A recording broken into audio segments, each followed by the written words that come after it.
Hello, everyone.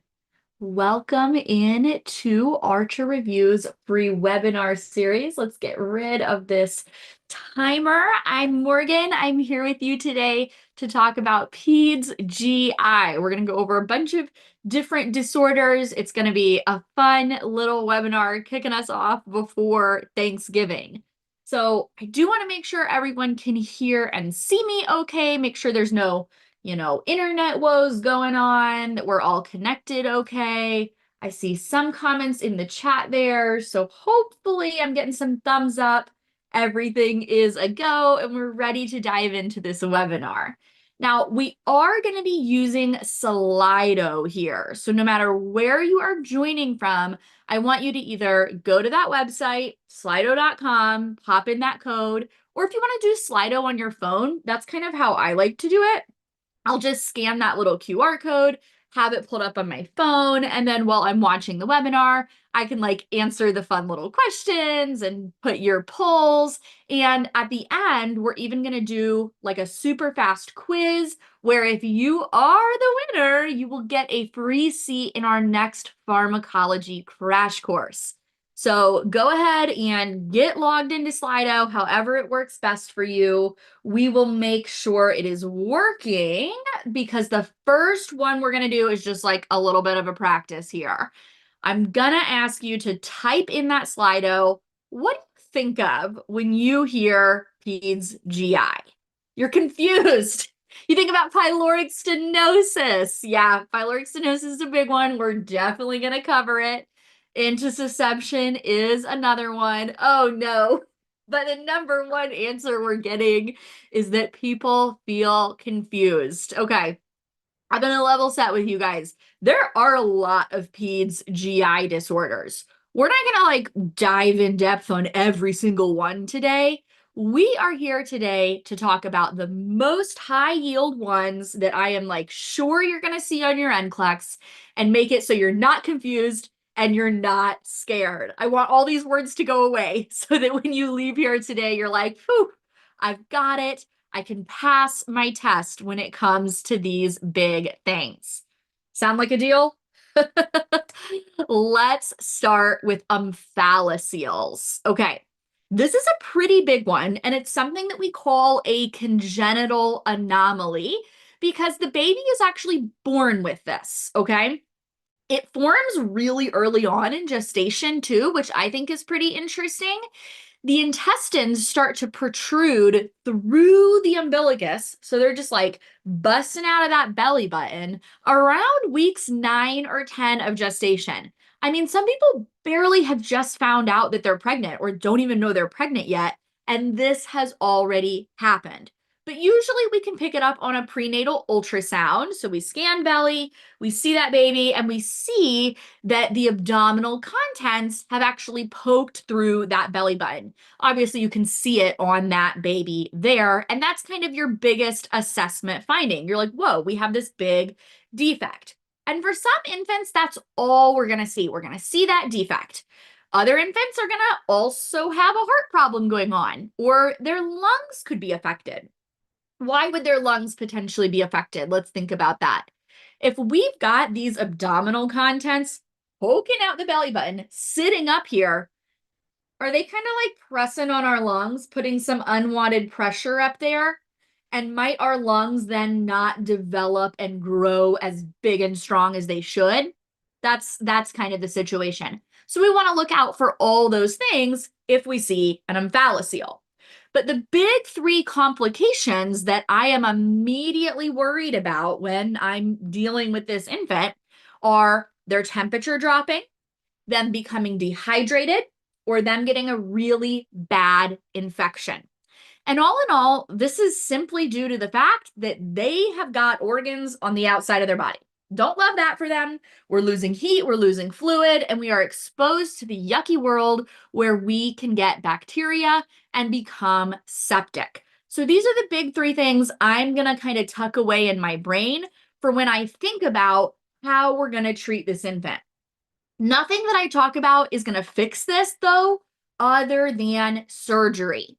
So we're going to kind of frame our conversation as what do we do before surgery And what do we do after surgery? Pre-op, the first thing I need you doing is covering that defect with sterile gauze that is like soaked in sterile saline. We want to cover it so that we like don't get all those germs in there, but also we need to keep those intestines moist. If they dry out, they can become injured and that surgical repair later might not go so well. So that's why that's one of the first things we do. Then we also want to deal with trying to prevent those complications that we just talked about. They're becoming dehydrated, we give fluids. They're at risk for infection, we give IV antibiotics. They're at risk for hypothermia. That thermoregulation is going to be a big part of this. Because what do we usually do to kind of regulate baby's temperature? We bundle them up, we put on a hat, we go skin to skin. Can we tightly swaddle this infant? Hold on, let's roll it back here. Look at that. Look at that. Can we put a nice tight swaddle and be pushing on that? Or, go skin to skin with baby's belly on mama's chest? I wish we could, but we're going to be pushing on that omphalocele, as you can see in the photo there. Definitely not what we want to do. So we need to think of some other ways to thermoregulate for this baby. And if we go back to our picture here, let's get our cursor out. This is the device we're going to use for thermoregulation. We used to call it a giraffe bed because you see how it's like kind of got like a long neck here. But essentially, this is a heat lamp situation. It's going to be putting heat out on baby so that we can thermoregulate for them. They don't become hypothermic, but we don't have to swaddle them up real tight. Okay, so those are all the things that we're trying to do pre-op. We cover up those intestines. We give them fluids so they don't get dehydrated. We give them IV antibiotics so that they don't get an infection. And we warm them up with a radiant warmer. And all the while, we're just kind of letting them grow because we need to gradually lower these intestines back into the abdomen for the surgical repair. Remember, that's the goal here. We're not fixing this any way other than surgery. Unfortunately, we can't just go do this as soon as the baby comes out because these intestines, they're sitting on the outside for practically the entire pregnancy. This is how the body has grown. That means we need to gradually lower them back into the abdomen. We're like elbowing everything else out of the way, like make some room for us. So we put something on these intestines called a silo. That's what you see right here. I'm not going to lie to you guys. This is pretty much fancy saran wrap. There's really nothing that cool about it. It's just this like mesh that goes around these intestines. So they sit on top of the abdomen. And every day at the crack of dawn, surgery comes and lowers them a little more and a little more, elbowing their way in there, making room. Once they get all the way in, we can close that abdomen. Move on to our post-op care. First off, we got to get some food in this belly. How are we feeding this baby? Parenteral is the answer. And parenteral means around the gut. We cannot put food in this baby's belly yet, okay? It's sitting on the outside of their abdomen. We can't put an NG tube in there. None of our usual ways of feeding a baby are going to work. So to get them to grow, we have to use those IV parenteral feeds. You've probably heard them called TPN, that total parenteral nutrition. And that's how baby's going to grow for quite a while until they have that full surgical repair, that belly has healed, and we very, very gradually start a little bit of feeds after that. And that's what we call trophic feeds. That I have never really understood that term, trophic feeds. That seems complicated. It literally just means a little tiny bit of feed. We're putting like a few drops. I'm talking like literally 3 mLs. And then we'll wait a few hours and do a few more mLs. Because we're just trying to wake that belly up very gradually. We don't want to mess anything up in there. because it's been empty for a really long time. Yeah. So we got to go slow. Gradually, we'll give a little more, monitor their weight. This takes a long time. Any guesses? Like, how long are these babies usually in the hospital? It's a long time. It's several months, 3, 4, 5 months are very common NICU hospitalizations for a baby with an omphalocele. So we do have to do some education with parents about that. Now, before we move to our next topic, I know I've talked your ear off about this, but there is one other defect very similar I want to call your attention to. It's called a gastroschisis. Now, I'm not going to make you listen to me go through that whole spiel again because the care for gastroschisis is the same. There's just an anatomical difference to the defect. So in omphalocele, like we just talked about, we've got the belly poking through. We've got all these abdominal organs on the outside of the abdomen.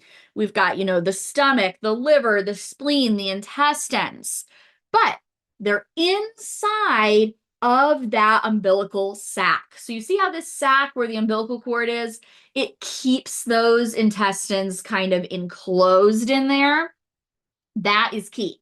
In a gastroschisis, we see over here, it's only the intestines that go out. All those other organs, they stay put, but they are not enclosed in that peritoneal sac, okay? So that sac, boop, not actually going to enclose those intestines. So those are the differences.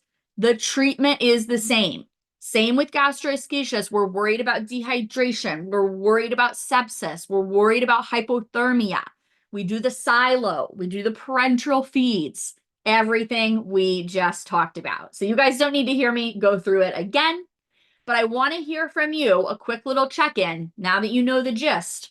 We're going to go over to Slido, and I want you to just type out a response for me. You've observed a parent tightly swaddling their infant, and they have an unrepaired omphalocele, a big open omphalocele. So give me an example of what you might say to them. Use your therapeutic communication.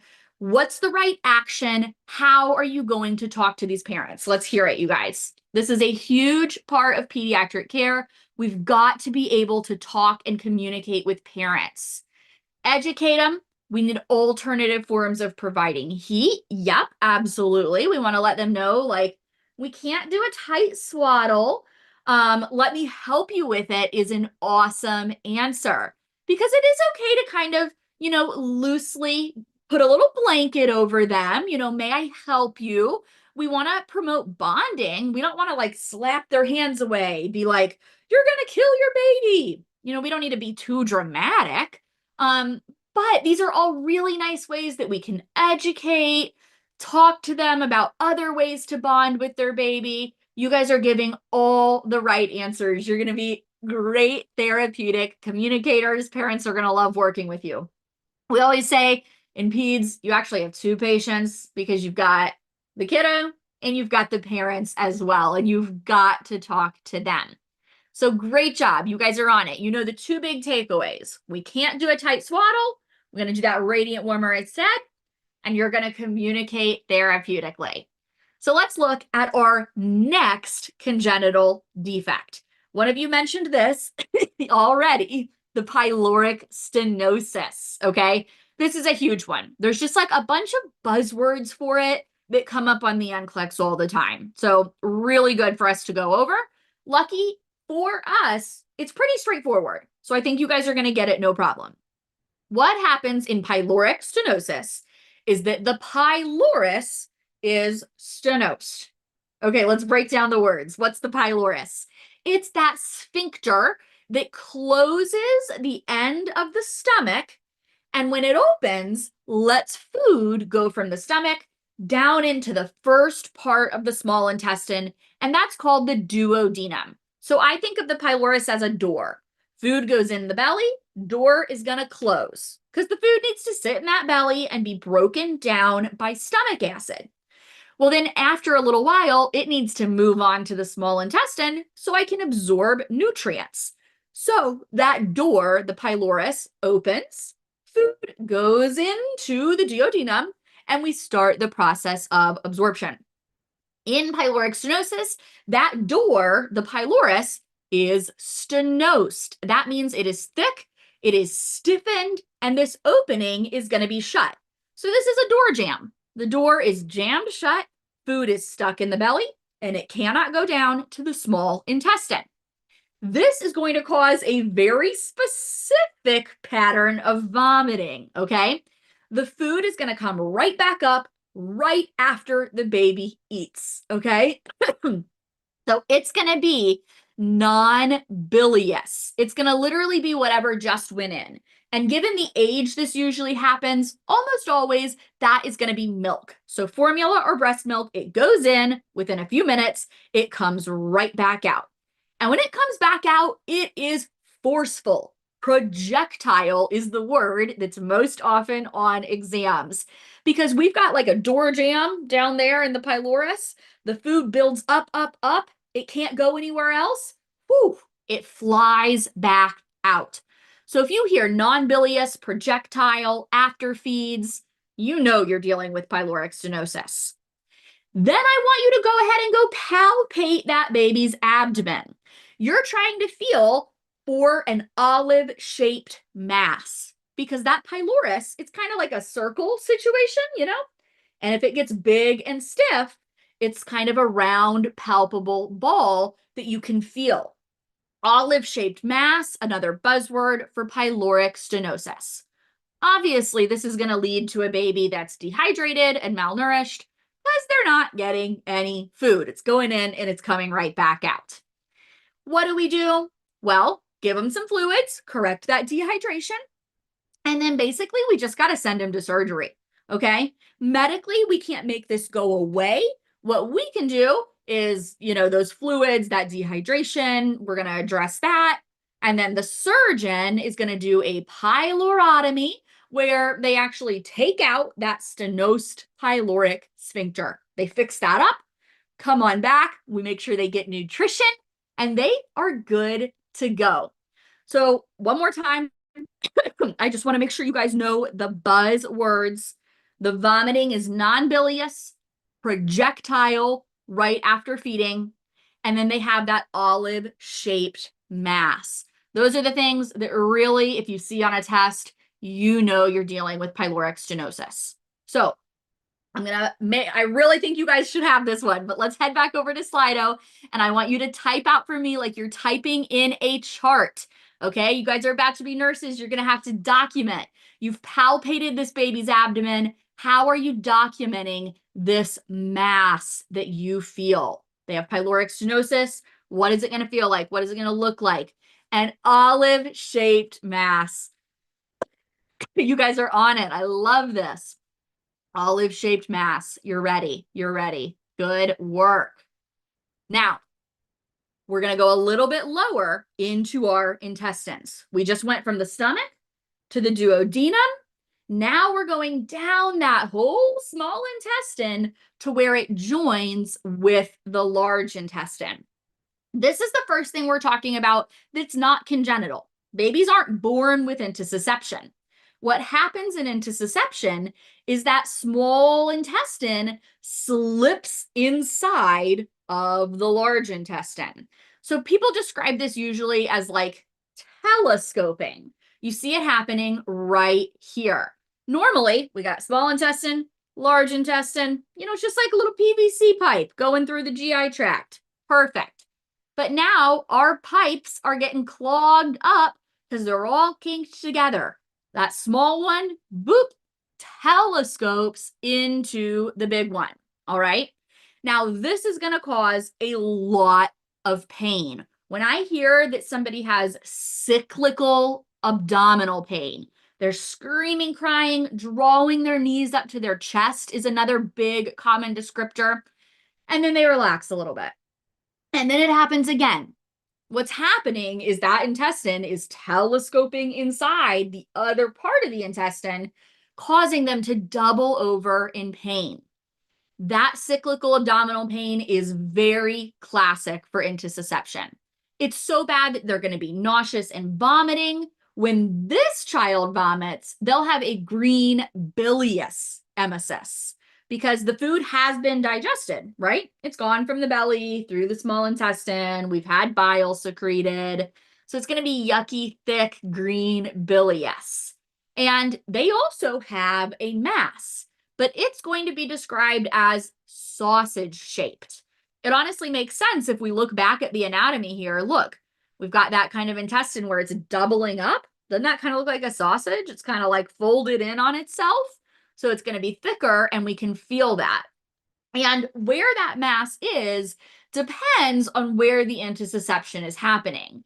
But in the lower left quadrant is really common since that's where the small intestine meets the large intestine.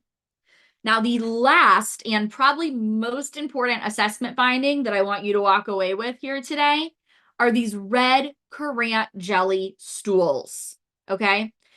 This is caused by the irritation of the mucosum in that intestinal lining when it folds up on each other and food can't get through anymore. So we've just got this mucousy, kind of red, inflamed looking stool. If you go to change a diaper and see this, if you get a test question that describes a stool as red currant jelly, you know for sure you're dealing with intussusception, okay? So what are we going to do here? The treatment is first line and enema. We basically want to put something in there that's going to cause them to pretty forcefully have a bowel movement. And hopefully that will pull the intestine back out. It'll, untelescope. Now, it used to be that we always did a barium enema. Now there's a lot of evidence that say you can do a hydrostatic, you can do an air enema.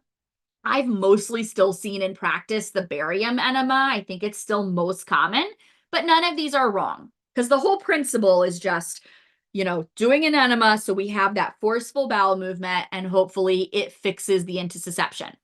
I'm not going to lie to you. I've literally never seen this work. I've worked in the pediatric ED for long enough to see quite a few attempts at these barium enemas with an intussusception, and I have literally always ended up sending the kiddo to surgery. That being said, every time we're still going to try the enema because what if one time it works and we don't have to go to surgery, right? The data shows that really it does work sometimes, okay? So enema first line. If it doesn't work, they got to go to surgery. We got to fix that up.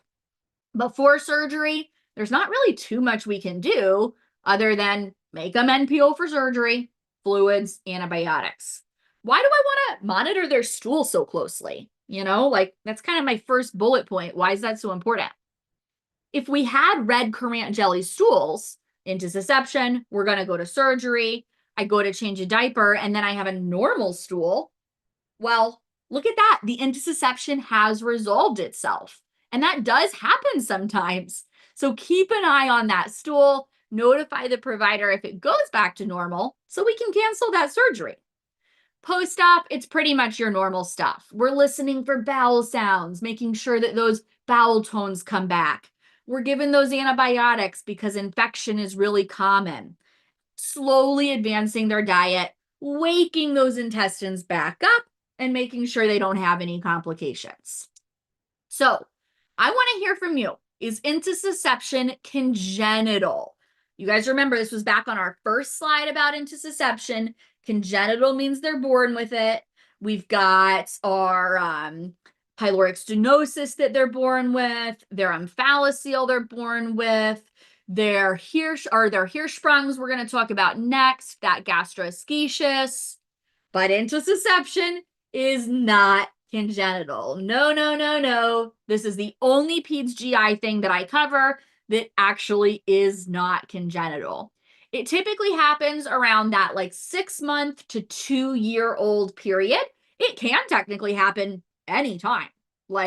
Technically even adults could have this, but it's not common at all. That 6 months to 2 years, that's when we usually see it, but it's not congenital. They're not born with it. So smart. So the last one we're going to talk about down at the bottom of the large intestine, you see how we kind of went in order there from top to bottom? It's called Hirschsprung's disease. And the fancy-dancy, full-blown name for this is a congenital aganglionic megacolon. So let's break that down. It's long, but it totally tells us what the heck is going on. Congenital, they're born with it. We just went over that. Aganglionic, ganglions are your neurons. To be aganglionic is without those neurons. We don't have neurons, so we can't move stool forward. We can't participate in peristalsis. And that ends up causing a really, really big large intestine. What's the other name for is colon. There's your megacolon. We have a baby that is just born without these neurons. They can't move food forward, so it builds up in their colon. That's what you see right here. This is the megacolon. It gets really big, really inflamed. They're not having any stool. All that stool is just building up. So naturally, this is very uncomfortable. We're going to have a fussy, gassy, crying, upset baby. One of the first signs and symptoms that we're going to see is that they don't pass their meconium. Meconium is that first black, tarry, sticky stool of the newborn, and we like to see it within that first 24 hours, at least within that first 48 hours, right? But really 24 is ideal. This baby's going to go a week plus. We're not going to see any meconium because they don't have those neurons to move stool forward.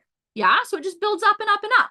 Any stool that does come out of there is this ribbon-like stool. So it's not actually caused by peristalsis. They're not pushing that out. Gravity is just like pulling some of that backlog out of there, and it's coming out in a ribbon. Obviously, it's backing up into their belly. They're getting swollen, and it can back up so far that it comes out the other end. And when they vomit, it's that green, brown, foul smelling fecal matter, right? How horrible is that? You really feel bad for these kiddos because they are so irritated being so full, right? How do we end up moving this out the other end so we can get this kiddo some relief? Again, it has to be surgery. This part of the colon does not have nerve cells, so we got to take it out, okay? It's called a pull-through procedure because basically we're cutting out the bad stuff. We're going to take the end where we do have nerve endings and pull it through, okay? Because then if we take this guy out, we just pull the rest down, we will have those nerve cells and they can actually have peristalsis and have that bowel movement. After surgery, the biggest thing for us is nutrition. We've got to keep a close eye, listen for bowel sounds, get them food, and usually these kiddos do pretty darn well. So I'm going to bring it together here since we're getting close to the end to compare some of these signs and symptoms because we just went through 4 different peds GI disorders. You know, there's probably 400 of them out there, but these are the 4 that we know are going to show up on your exam. And a lot of them had overlapping signs and symptoms. We talked about masses, we talked about emesis, and we talked about bowel movements, gross stuff. How do we make sure we remember which is which? Here is my lowdown. If you have one slide that you put a star by, that you make flashcards, this should be it. First, pyloric stenosis. You guys remembered, it's that olive-shaped mass. And when they have vomiting, it's that projectile non-bilious emesis. Then we have the intussusception, a little bit lower down in that intestinal tract. We felt a sausage-shaped mass. We had green bilious emesis and red currant jelly stool. Then last but not least, all the way down at the end of that colon is Hirschsprungs. We don't have nerves there, so things build up, up, up. And if they vomit it up, it's that green-brown substance. Any stool that does come out is that ribbon-like stool, okay? So hopefully that helped you kind of put it all together because now we're going to do a little wrap-up quiz. It's going to be simple. 4 questions, the 4 GI disorders we just looked at, and our top contestant gets a seat in the next pharmacology crash course for free. So guys, go ahead and pull that Slido up. We're toggling back over. And we're going in to our quiz. I'm going to wait a second because I want to make sure you guys all have time to join. And then we're going to hit it off. Okay. You've got the code. I see people joining. We are in business, I do believe. Okay, I see we're still popping in. Let's give it a second. All righty. Let's hit it off. Remember, 4 questions. We're going to get 15 seconds each. Just multiple choice, simple stuff. You guys are going to get 100%. I know it. Newborn diagnosed with an omphalocele. What are you prioritizing? Immediately after birth, what are we doing first?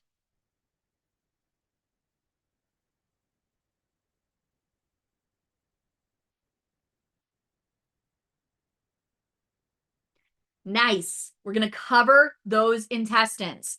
It is right to begin parenteral feeds. It is right to give antibiotics, but those are not the priority. First things first, let's cover up those intestines, keep them clean and moist. It is incorrect to put this baby in a prone position because that would put pressure on the exposed organs and potentially damage them. This baby needs to be supine. Next up, an infant presents with projectile vomiting and persistent hunger. During physical exam, you palpate a mass. What characteristic is most consistent with pyloric stenosis?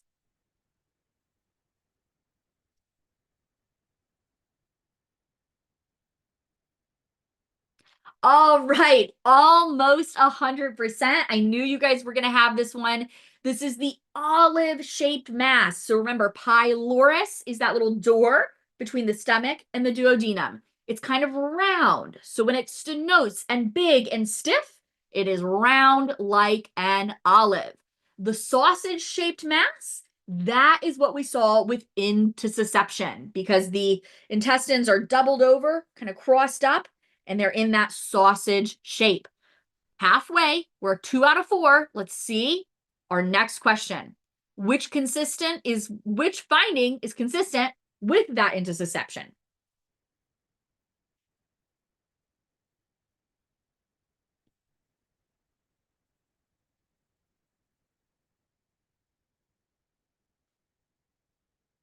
Okay, a little bit of a split here. We have got red currant jelly stools with cyclical abdominal pain. Now, the delayed passage with meconium, those ribbon-like stools, that's going to be your Hirschsprungs, right? The persistent non-bilious vomiting after feeding, that's going to be your pyloric stenosis. So you guys knew that. But we had a lot of people put this green bilious emesis with abdominal distension. Now, you totally will have green bilious emesis with intussusception, but let's read our full stem here. Which clinical finding is most characteristic of intussusception? So let me ask you a challenge, because I know some of you are so mad at me right now. Are there other disorders where we have green bilious emesis? I think there are. I think there are lots of things that can cause green bilious emesis. But is there anything else that can cause a red currant jelly stool with cyclical abdominal pain? No, there is not. That is very characteristic, practically diagnostic of intussusception. So you had 2 answers that were kind of correct. C was the most correct. Sorry to do it to you. It is most characteristic of intussusception. All right, your last question for the winner. Child diagnosed with Hirschsprungs, they're scheduled for surgery. What's the goal? What are we trying to do?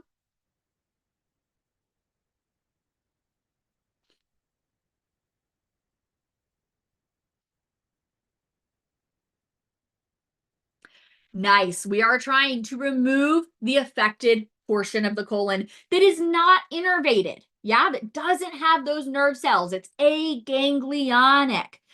Administering enemas to relieve the obstruction, that's what we try to do in intussusception. Performing a pylorotomy, that's what we do in pyloric stenosis. And if we repair the telescoping, that's our surgical intervention after we've already tried an enema for intussusception. In Hirschsprung's, it's all about that ending part of the colon. It doesn't have nerve cells. so we can't have peristalsis. We got to take that sucker out of there, do the little pull through procedure, so we've got the good stuff, right? All right, we ready to see our winner? Who got this farm crash course? Sarah wins the crash course for pharmacology. Congratulations, Sarah. Shoot me over an email, nclicks@Archer Review, Sarah. Let us know you won, and we are going to set you up with a free seat in that farm crash course. Really nice job, you guys. I'm going to go ahead and open the floor up to questions. I know we went fast and furious today, but I wanted to cover as much of that high yield stuff that we could in the short amount of time that I know you guys have. So let's get our audience Q&A open. Got it over here. I don't see any questions coming in yet. Show Q&A. Here we go. So send me over anything you've got. Peds GI, Archer Review. What can I help you with? We'll hang out here for a little bit so that you guys can get all your questions answered, okay? I'm not sure which disorder this question was about, the would you see abdominal distension.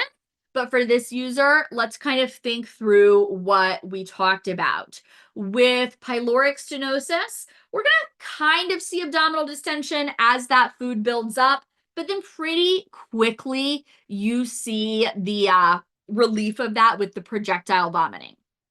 With the intussusception, you definitely get some distension. Where it's the most prominent, Hirschsprungs. With Hirschsprungs, you get massive amounts of abdominal distension.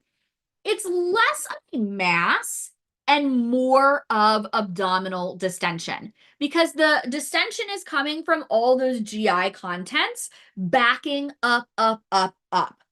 Sometimes you can kind of palpate that enlarged colon, but it's not a specific mass like we see in pyloric stenosis or intussusception, okay? How are the lungs affected for omphalocele? I love this question, Jessica.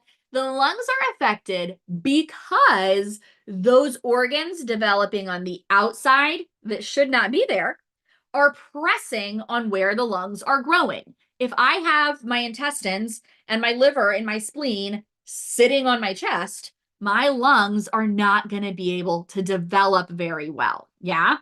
So that's why we can see lung size affected. Now, let me make sure I hit on this, Jessica. It does depend on how big the omphalocele is. Some kids have a huge omphalocele, some kids not so much. So it does depend, but that's why we can see it happening. Okay, let's see. What's the nutrition after Hirschsprungs? They can have normal bottles, enteral feeds. Usually we're going to be putting right into their belly. Of course, with all of these, going to go gradually. We don't want to overwhelm, do too much at once, but they don't need to have parenteral nutrition, which is probably what we were wondering. What about celiac disease? That can definitely be classified as a GI disorder. It's also one of those nutritional disorders. It's genetic. It really affects many different systems. So we almost think of it as a multi-system problem. I cover celiac in my pediatric nursing school course. If you go and get our nursing school product, we have a course that goes with every single course you take during nursing school. Of course, since I'm a pediatric nurse practitioner, peds is what I teach. So I go through celiac disease and I go through all the other genetic diseases too, because there's a lot to talk about there. And it definitely is possible to do a peds cardiac webinar. Peds cardiac is my love language, and I know we have one scheduled, I believe in January. Maybe one of our team members in the chat can go ahead and pop that in. If not, keep an eye out on our socials, our calendars, because we do have a peds cardiac webinar that will be coming up. Absolutely. Is fat restricted in celiac disease? No, we don't need to restrict fat. In fact, they really need fat to grow. Fat is very important for kids. What we restrict in celiac disease is gluten. And gluten is in 4 things: brow, barley, rye, oat, and wheat. Those are the things that we restrict in celiac disease. Again, I could spend another like 20 minutes talking about celiacs, but you guys are going to be bored of me by then. So do go and get that nursing school pediatrics course so that you can go further into celiac than just the basics, right? But RAW, that's the acronym we use to remember what has gluten in it, because the core of celiacs is we have got to avoid gluten. Okay, so the next one here is when we give a baby TPN, are they receiving it via a central line? And do we worry about Clasby's? And do we worry about their blood sugars? Yes, yes, and yes. TPN has to go in a central line. It is too viscous, it is too hyperosmolar to go in a peripheral line. It will destroy their veins. Cannot do that. So we are super worried about a central line infection. That's what a CLASP is, a central line associated bloodstream infection. Central lines increase that risk, and high dextrose or high sugar solutions increase that risk because bacteria really loves sugar. And TPN is naturally going to have dextrose in it to keep their blood sugars up. So we have to do really good line care, dressing changes. We have to monitor for infection super closely. That's going to be a huge part of your job as the nurse if you're taking care of a kiddo with a central line getting TPN, which, as you saw, for some of these disorders, we have to do, right? If they have an omphalocele for the first few months of their life, they have to get TPN in a central line. It's the only way to get them nutrition. So monitoring for their infection markers, trying to really prevent Clasby's, and keeping an eye on their blood sugars, those are all very, very important. Awesome questions, you guys. I'm really impressed at how you all did in the webinar today. I want to remind you that Archer Review is here for you throughout your entire journey in nursing. And honestly, does that ever stop? Definitely not. Whether you are a new student trying to get into nursing school, whether you're taking those courses throughout nursing school, like the pediatrics course, studying for your NCLEX, or even going back to grad school, we want to be there for you. We want to mentor you, guide you, and make this a little less painful. We have all been there. We know nursing school is hard, and we're on a mission to make it more fun, more accessible, more affordable. If there's ever anything we can do to make sure it is that for you, don't hesitate to reach out. We're here to be your companion from day one. So I thank you very much for joining us in our little free webinar today. A very big happy Thanksgiving to all of you here at Archer Review. We are so thankful for our students because we would not be here without you. Have a wonderful rest of your day, and we'll see you back here next time.